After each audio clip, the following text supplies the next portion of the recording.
Suck a nigga dick in less than a minute with a 2 sentence conversation is wild. I want better for you. Who in the heck could Cardi B be talking about? Like, what kind of woman would do that within 2 seconds of a conversation? That's literally the most insane thing in the world. What's up? So you ever had with no gag reflex or no? Of course. Yeah. I've had several. Oh, I can show you, but I can tell you. You want to find out real quick? Yes. Can we? I mean, y'all can leave. I gotta get down there first now. Of course it had to be a 20v1. All right, look, we got to get straight into the meat and potatoes of this one because this is the most unbelievable and unhinged thing I've ever seen in my life. And the fact that Cardi B, Miss WAP, stripper, Miss I'm in the club sticking bottles in my coochie means that there's something wrong. Now, you all remember LA Mike, Lil Mike from DaBaby's incident last month where, you know, he claimed that DaBaby ran off with about 20,000 of his dollars for disrespecting him in the 20v1 video. Now, he tried to make us feel sympathetic for him by saying that he does this for his grandma and all this, but I was one of the first ones to call it. Hey, that was a skit the whole time. He was literally just trying to gain eyes and supporters on his video. He is back and he is topping himself this time by bringing in JP, who we thought was some good, young, wholesome man, into these 20v1s and having a young lady go absolutely crazy on him. Come on, I'll be back. How y'all doing? How y'all doing? Where's the bathroom out of here? You done fucked up.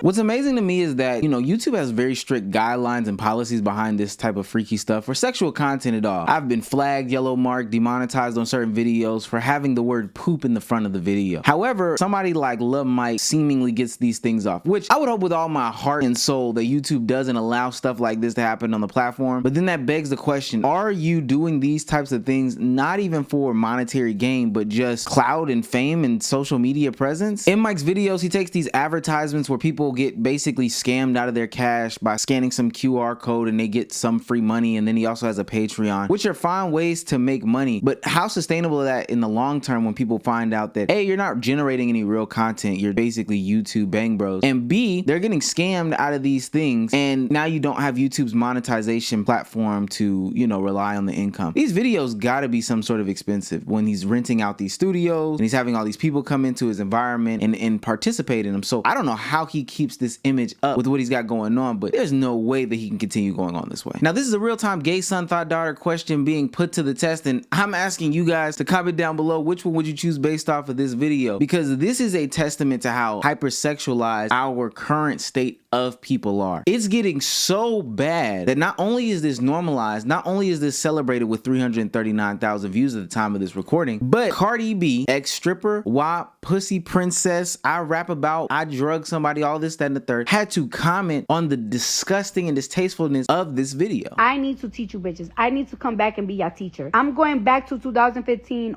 type shit because I need to help you hoes. No vibes, no conversation, no transaction, no nothing, just I. Now, normally I don't agree with reformed whores about these matters, but she's absolutely right. There's not even anything transactional about this besides the 15 seconds of fame that you have and forgetting that like a digital footprint exists. You will forever be known as the young woman who sucked penis on JP on the internet, for God's sake. And JP has been getting a lot of backlash for his sexuality and who he is as a person. You are now also going down this path of being known as the person who got their meat sucked on the internet for nothing but internet validation, especially for JP, who I think the internet thinks is a very talented man, you know, basketball player, classically trained in a lot of music aspects, can sing, makes, you know, some music for some people to like. I think that this is an extremely bad look. I don't know why he did this, as if he's some low-level rapper or somebody that has no common sense at all. I would love to think. Maybe it's the new fame that's getting to his head, but this is absolutely disgusting, and I hate to be that guy. Where are the mothers? I hope we're not relying on Cardi B to be the mother. Now it's 8 o'clock and your breath smell like dick. The nigga ain't never gonna call you back, never gonna get his dick sucked by you. When you give it up like that too, it doesn't matter if the head was spectacular, a man is never gonna call you back. The reason that Cardi B's message to me is so very, very powerful is because she's been there, done that, bought the t-shirt, and the only way that she's in the position that she is in today is because she got famous. I'm not gonna say she is a reformed hoe because I don't even know if that necessarily exists, but she is now in a place, in a space where she can see the things that she did in the past be very, very bad, and she can learn from those experiences. Now, I know a lot of people would like to say, well, hey, isn't this the pot calling the kettle black? But like she said, said if she does do some of these things current day, she's at least getting some sort of monetary gain out of it. Now, for me personally, that does not necessarily make it morally correct that she does do those things. However, that is much better than doing it for free on the internet. We still got to keep into the forefronts of our minds when Cardi B is speaking about these things, as she was the one talking about drugging and raping people and having people be touched on by transgender men, etc. But if we're talking about taking a life lesson and putting a good spin on it, I think we should listen to some of the younger women who were hypersexualized and then they came into the new light of day as they've become older, more mature, and specifically mom. Take Rihanna for example. She just recently spoke about how she used to dress in the past and how she can't do that going forward because of her new status as a mom.